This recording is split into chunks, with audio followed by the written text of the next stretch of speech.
Baik, Assalamualaikum warahmatullahi wabarakatuh. Perkenalkan, nama saya Muhammad Syafiq Ashraf, BP 1911512016. Di sini saya akan menjelaskan mengenai praktikum Warkom modul 2, yaitu implementasi proses sederhana. Singkatnya, di modul 2 ini kita akan melanjutkan bagaimana apa yang telah kita dicobakan di modul 1 kemarin. Jika di modul 1 kemarin kita mencobakan pada bagian PC, instruction memory, dan instruction decoder, maka kita kali ini akan menyelesaikan skema proses sederhana ini sehingga menjadi sebuah prosesor yang bisa melakukan sebuah fungsi di dalam hal ini seperti fungsi aritmatika. Jadi kita akan menyelesaikan bagian kontrol, immediate extender, register bank, mux serta alunya. Oke. Jadi di sini sudah saya eh, simulasikan Maps test bench dengan berbagai file yang tadi yang diperlukan seperti ALU, control, decoder, immediate extender, instruction decoder, dan sebagainya yang digunakan agar bisa menjadi sebuah prosesor yang utuh gitu. Jadi uh, jika kita bisa lihat pada diagramnya, uh, di sini kita bagaimana prosesor ini berjalan. Pada awalnya kan kita lihat bahwa awalnya itu prosesor ini berawal dari program counter. Nah, di sini pada grafik ini kita bisa lihat pada wave-nya. Di sini ada clock-nya, clock dan reset. Pada awalnya tuh resetnya 1 dan clock-nya 0. Lalu saat clock-nya berubah, jadinya karena sepertinya bekerja pada positive edge. Jadi ketika uh, clock-nya berubah dari 0 ke 1, maka akan terjadi perubahan pada nilai program counternya gitu. Nah, uh, jadi di sini coba kita lihat bahwa mula-mula program counter kita mempunyai program counter 00000 gitu.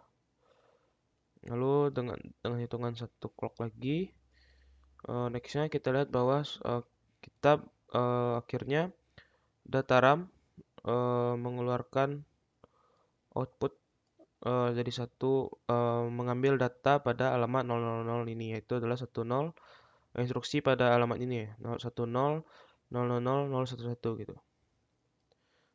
Kita mengambil pada data RAM.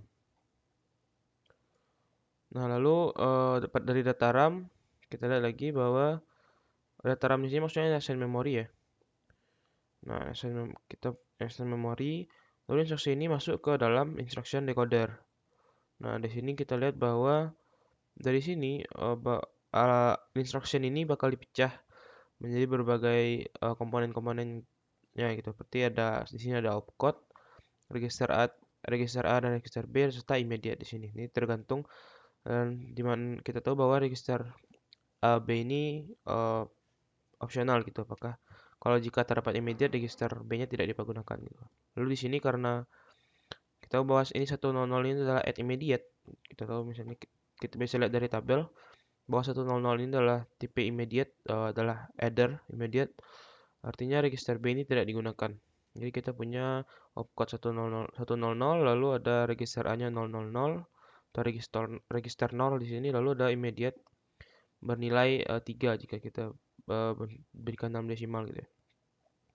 Nah, lalu uh, setelah dari instruction decoder, maka ini masing-masing komponen tadi akan menuju ke bagian komponen lainnya gitu.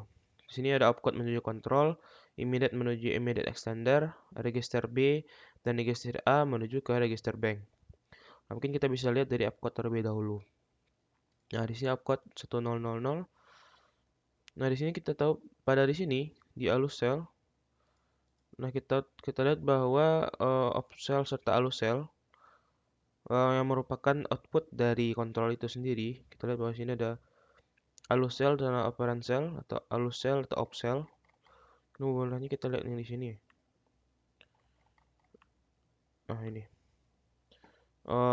Di sini input dan output tadi Dibagi menjadi 3 di sini req write, alusel, dan opsel gitu.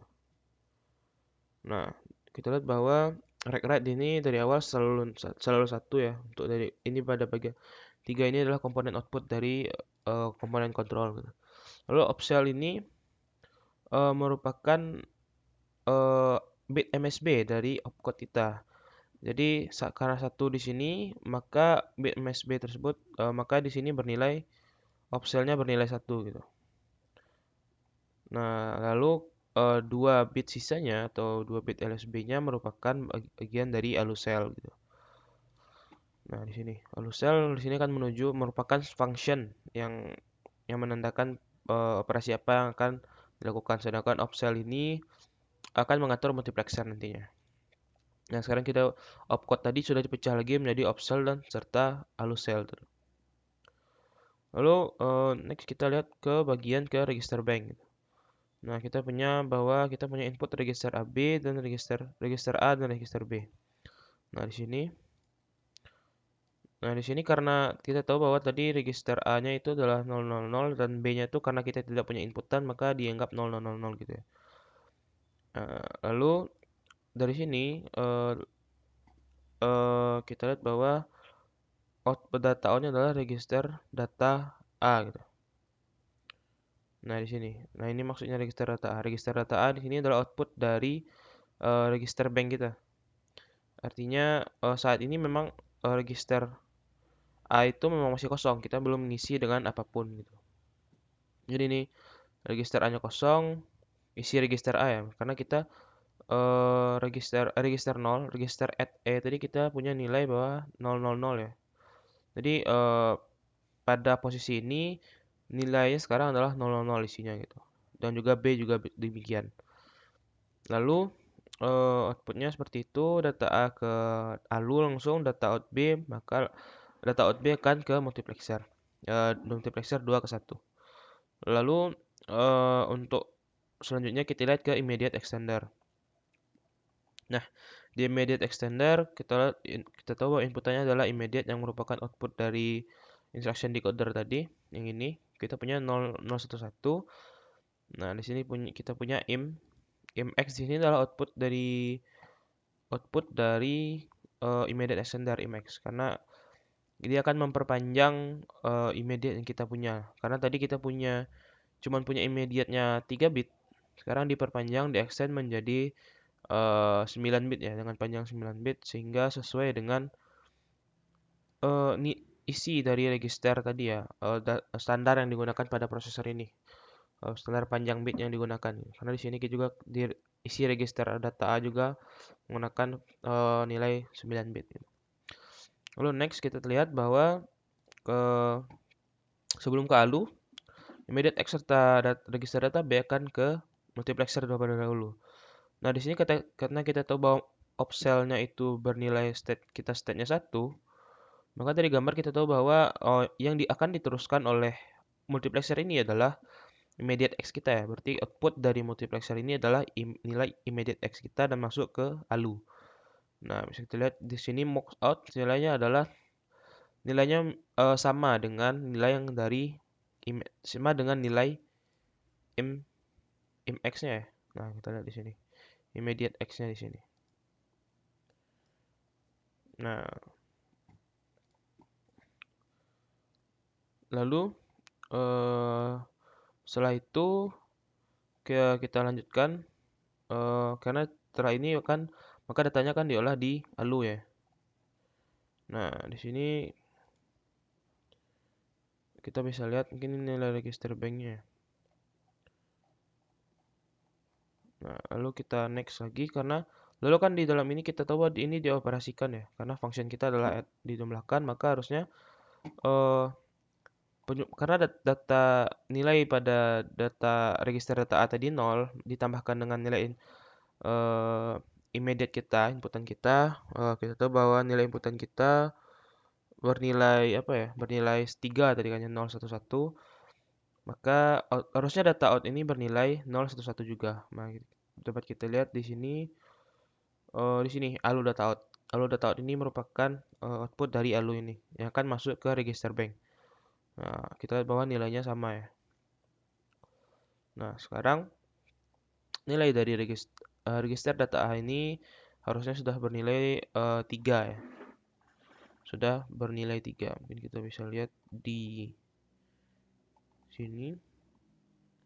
Register 0. Oke, kita lihat perubahannya. Kita ubah ke desimal. Nah, sekarang kalau ini di clock sebelumnya, ini di clock sini, maka saat kita next kan sekarang register 0 itu udah bernilai 3 ya. Nah, oke, ini juga kita ubah untuk register satunya. Next. Eh, dan seterusnya mungkin kita punya, kita kan tadi mempunyai instruksinya itu ini kan ya, instruction nilainya segini kalau kita lihat. Berubah dari, kita bisa lihat perubahan dari register 0 dan register satunya. Ini tadi kan secara terus menerus kan ya. Secara terus menerus di clock selanjutnya kita lihat bahwa di sini register data A dari tadi 00 sudah berubah jadi 011 karena tadi sudah kita operasikan. Lalu kita juga menerima lagi di sini juga kita sudah menerima eh, apa ya? Bisa dibilang instruction baru ya karena saat berubah lagi pada program counternya kita menerima instruction baru lalu kembali diolah gitu. Nah, lalu dan seterusnya sehingga kita sampai eh, tidak ada lagi data yang dikeluarkan ataupun tidak ada lagi habis memori yang di dalam memori kita gitu. Dan di sini mungkin kita dapat lihat bahwa perubahan nilai yang terjadi pada apa ya, register 0 dan register 1 kita. Nah, awal-awalnya 0. Mungkin kalau kita lihat operasinya, ini adalah operasi pertamanya yang kita lakukan adalah X sama dengan 3 ditambah 4 ditambah 2 dikurang 6 tambah 1. Nah, kita lihat bahwa di sini eh, register 0-nya itu kan kita menggunakan register 0, kita isikan 3. Nah, ini setelah operasi pertama kita dapat nilai 3, lalu kita tambahkan 4 bernilai 7, lalu kita tambahkan 2 sehingga bernilai 9 gitu. Nah, lalu register 1 kita isikan, kita tambahkan 6, lalu kita tambah 1 sehingga bernilai 7, lalu kita substitusikan R0 dan R1 sehingga hasilnya disimpan di R0 sehingga kita lihat bahwa di sini register 0 akhirnya bernilai 2. Nah, itu adalah secara singkat bisa operasi yang terjadi pada prosesor ini ya. Mulai dari program counter hingga output ALU ini kembali disimpan ke register bank. Ini terjadi terus-menerus sampai tidak ada lagi data di memori ataupun operasinya selesai gitu. Nah, lalu bagian apa saja yang diatur oleh kontrol pada prosesor ini? Nah, kalau kita lihat pada diagram di sini, kontrol di sini kalau kita bisa lihat di source code-nya ya. Nah, di sini kontrol ini singkatnya adalah dia bakal memecah lagi opcode yang merupakan inputannya, memecah lagi menjadi ada req write, opcell dan alucell gitu. Nah, jadi dia akan mengontrol eh apa ya? Dia akan mengontrol tiga buah ini, register write, nanti apakah register bank itu bisa menerima data inputan dulu alucell. Berarti bisa dibilang alucell ini alus selection ya bisa dibilang atau bisa dibilang function di sini sebagai inputan artinya memilih operasi apa yang akan dilakukan terhadap dua buah data inputan lalu opcell itu operation selection ya mungkin singkatnya gitu bisa melakukan pemilihan terhadap mux yang ada di sini. Nah, di sini kita cukup dia bisa dibilang cuman membagi-bagi bit yang ada ya maksud seperti karena bit M2 inputnya opcode dengan berukuran 3 bit, output req write-nya diassign req write-nya karena di sini register bank bakal selalu menerima output dari ALU maka di sini langsung di set 1. tidak perlu mengambil dari opcode-nya. Lalu sedangkan opsel ini diambil dari MSB opcode-nya. 2 di sini maksud adalah MSB dari opcode-nya. Nah, berarti karena kita punya 001 berarti 2 ini kan sama dengan 2 1 0 kan ya. Berarti yang 2 di kiri, 1 di tengah dan 0 di paling kanan gitu. Maka opcode yang ini upsell bakal diambil dari MSB opcode dan alusel adalah LSB 2 LSB sisanya. Itu adalah bagian apa saja yang dikontrol oleh yang diatur oleh kontrol ya. Jadi kontrol ini akan mengatur register bank, MUX serta ALU yang kita punya gitu. Lalu apa yang harus kita lakukan jika kita ingin menambahkan 4 operasi aritmetika yang baru? Nah, operasi aritmetika tentunya kita akan berhubungan dengan ALU ya. Kita bisa buka ALU. Nah, di sini kalau kita lihat tabel yang ada, eh, kita sudah penuh. Kita sudah memenuhi semua kombinasi yang memungkinkan dari opcode 3 bit ini ya. Sudah sampai di 111 sehingga kita tidak bisa lagi bisa dibilang tidak dari opcode ini tidak bisa menambah lagi gitu. Nah, sedangkan kalau kita lihat di alunya kita cuman punya di sini cuman ada 1, 2, 3. Kita punya operasi tambah, operasi kurang, operasi dan operasi kita punya 4 kita dan OR ya. Nah, sesuai dengan yang ini. Kita udah punya full, kita punya udah 4 operasi, apakah dia immediate ataupun eh, atau register ya. Nah, apa yang harus kita lakukan jika ingin menambah 4 operasi matematika yang baru? Aritmetika yang pertama kita jelas harus memperpanjang eh, instruksi opcode-nya. Jadi setidaknya kita harus menambah 1 bit lagi sehingga kita bisa menambah kombinasi yang memungkinkan gitu. Jadi kita harus minimal menambah 1 bit lagi opcode gitu. Lalu selain itu di alunya juga kita harus menambahkan kondisi lain gitu. Kita harus di sini kita harus memperpanjang data innya, lalu outputnya juga kita harus perpanjang, inputnya juga di sini function cuma 2 bit ya, otomatis karena ini function di sini adalah 0101 kan ya. Ini 0 untuk add, 101 untuk sub, 10 untuk end, dan 11 untuk OR. Otomatis kalau kita punya 4 lagi kita harus menambah panjang inputan functionnya menjadi 3 bit gitu. Sehingga kita bisa mempunyai ruang tambahan untuk menambah instruction pada ALU di sini. Jadi kondisinya akan makin bertambah kalau kita melihat source code dari ALU ini. Itu yang harus kita lakukan jika ingin menambahkan operasi aritmetika lagi. Lalu apa yang harus kita lakukan jika prosesor ini kita dapat mensupport atau prosesor ini dapat mensupport operasi jump serta branch. Nah, sebelum itu kita kan tahu bahwa jump itu adalah sebuah operasi di mana inputannya format instructionnya itu hanya terdiri dari opcode uh, serta alamat yang akan kita lakukan, alamat tujuan dari jump yang akan kita lakukan. Sedangkan branch itu adalah sebuah instruksi di mana jika kondisi yang kita inginkan terpenuhi, maka dia akan melakukan branch atau kalau bisa dibilang seperti jump atau ya berpindah alamat selanjutnya itu bukan yang sesuai dengan PC counter lakukan. Artinya, misalnya sekarang PC counternya di 0123, saat branch mungkin langsung kita lompat ke program dengan alamat atau dengan alamat 7 misalnya. Itu juga dengan jam gitu.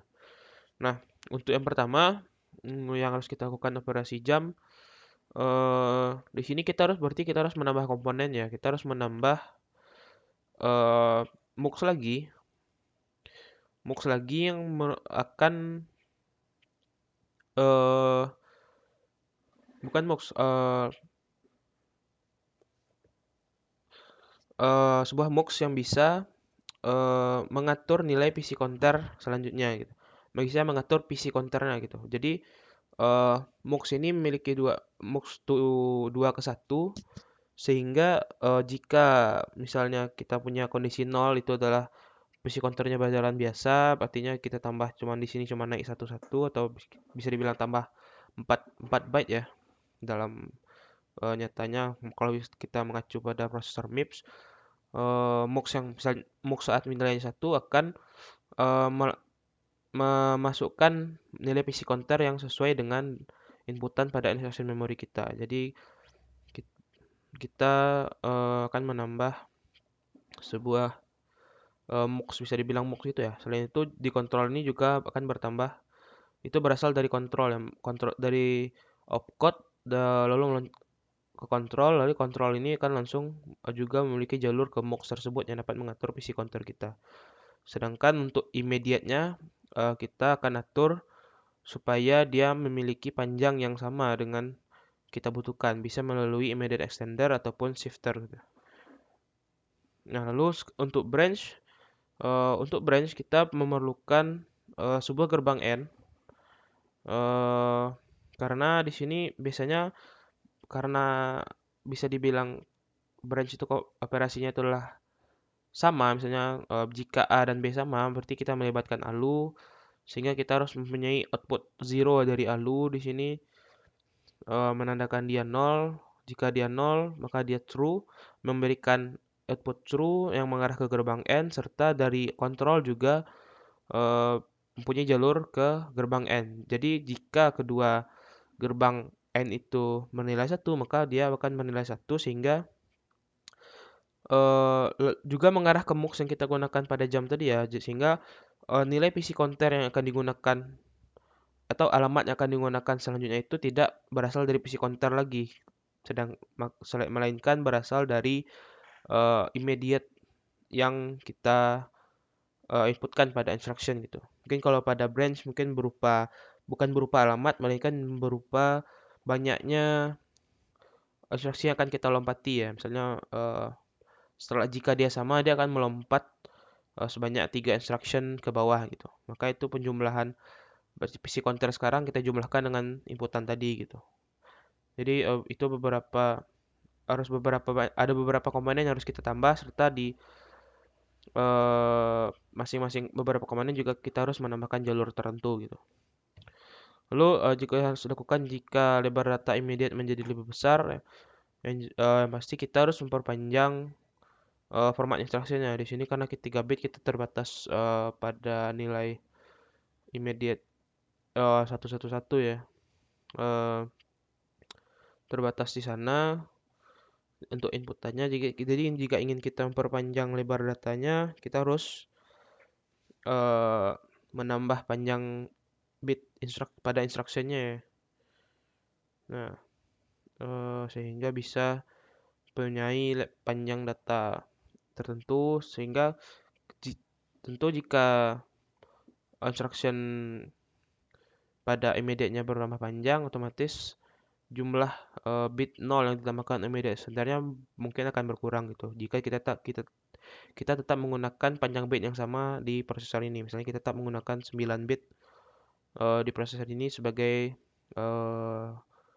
acuannya ya, atau sebagai keseragaman semuanya gitu. Menggunakan 9 bit untuk operasi ataupun nilai-nilai yang disimpan gitu. Jadi untuk menambah lebar immediate kita harus memperpanjang baris instruction ini. Lalu berarti di instruction decodernya bakal berubah. Instruction decodernya mungkin bakal berubah. Mungkin nilai di sini outputnya mungkin ini 2 ke 0, mungkin bisa jadi 3 ke 0 dan sebagainya gitu.